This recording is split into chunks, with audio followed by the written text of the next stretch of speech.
Hello everyone. आज मैं आपको इस वीडियो में बताऊंगी कि कॉस्ट सेंटर क्या होता है और कॉस्ट सेंटर से हम क्या करते हैं।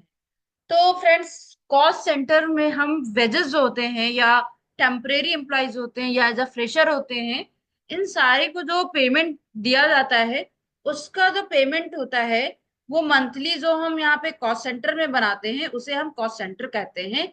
जिन भी एम्प्लॉयज को हम मंथली पेमेंट देते हैं जिसकी पे स्लिप नहीं होती है, डायरेक्ट जो पे कर देते हैं और रिटर्न में कुछ नहीं होता है, परमानेंट नहीं होते हैं, तो उसको हम कॉस्ट सेंटर कहते हैं। तो कॉस्ट सेंटर को क्रिएट करने के लिए हम एक न्यू कंपनी बनाते हैं यहाँ पे, राइट। तो इसके लिए हम Alt F1 करेंगे और यहाँ पे क्रिएट पे जाएंगे।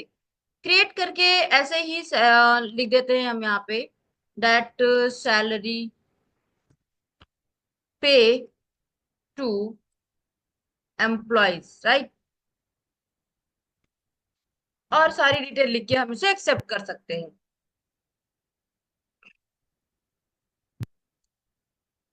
उसके बाद आपको पता है कि एक F11 फीचर है जो कई सारी वीडियोस में आप देख चुके हैं। फिर इसके बाद आप यहाँ पे F1 करें या फिर इंटर भी कर सकते हैं। तो आपको यहाँ पे cost profit and centre management जो दिख रहा है, यहाँ पे नीचे पहुंचते हैं और सेकंड नंबर पे आपको मेंटेन कॉस्ट सेंटर दिखा है, यहाँ पे वाई प्रेस करके यस कर देते हैं। तो आपका कॉस्ट सेंटर ओपन हो जाता है। अब कॉस्ट सेंटर को ओपन करने के बाद हम यहाँ पे अकाउंट इन्फो में जाते हैं और आपको लेजर कॉस्ट सेंटर दोनों दिख रहे हैं। आप दोनों में से कोई भी एक पहले बना सकते हो। तो हम लेजर पे जाते हैं और क्रिएट पे करते हैं और यहाँ पे लेजर बनाते हैं that salary paid to wages या एम्प्लॉय, कुछ भी लिख सकते हैं, जो कि हमारा जाएगा इनडायरेक्ट एक्सपेंसेस में। इसे वाई प्रेस करके यस कर देते हैं। कॉस्ट सेंटर और एप्लीकेबल दोनों ही हमारे क्या हो गए हैं, यस हो गए हैं। इसे एक्सेप्ट कर लेते हैं। इसके बाद हम जाएंगे कि कॉस्ट सेंटर बनाएंगे। कॉस्ट सेंटर में हम लिखेंगे दैट सैलरी पे टू एम्प्लॉय, क्योंकि हम यहां से पे करेंगे, राइट।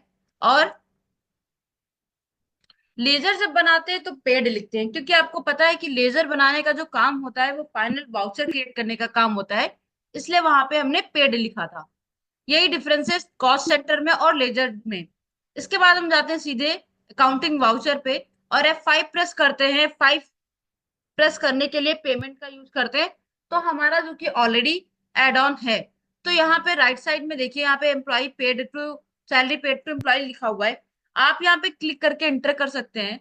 नेक्स्ट इसे एक्सेप्ट कर लेंगे हम। और यहाँ पे जो आपके अकाउंट में जो भी बैलेंस हो वो आप लिख दीजिए। यहाँ पे तो मैंने यहाँ पे 50,000 लिख दिया है। अकॉर्डिंग टू 50,000 ही आपको, 50,000 के अंडर में ही आपको क्या करना है, पेमेंट करना है।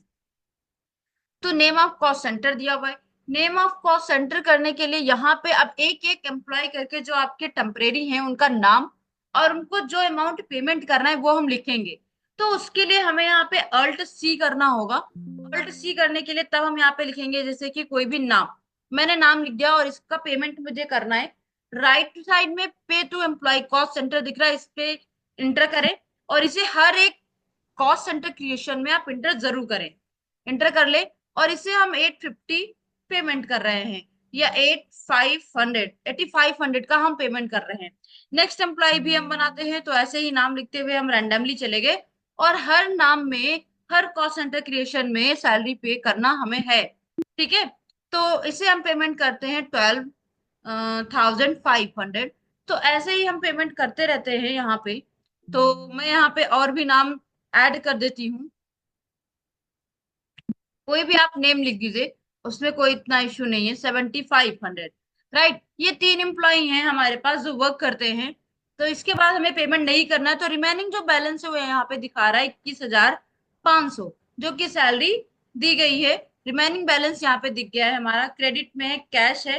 बैंक अकाउंट ऐड करेंगे तो आपका बैंक अकाउंट भी ऐड हो जाएगा। इसके बाद हम इसे एक्सेप्ट कर लेते हैं और ये हमारा वाउचर बन चुका है। तो हम डिस्प्ले पे जा करके देख सकते हैं कि कॉस्ट सेंटर में किस किस पर्सन को हमने पेमेंट किया है और कितना पेमेंट किया है, राइट। तो इस वीडियो में आपने ये सोचा कि टेम्परेरी एम्प्लॉयज को या वेजेस को हम जो भी पेमेंट करते हैं, डे टू डे करते हैं या मंथली करते हैं, तो उन सबका रिकॉर्ड हम कैसे रख सकते हैं, राइट। Okay, thank you.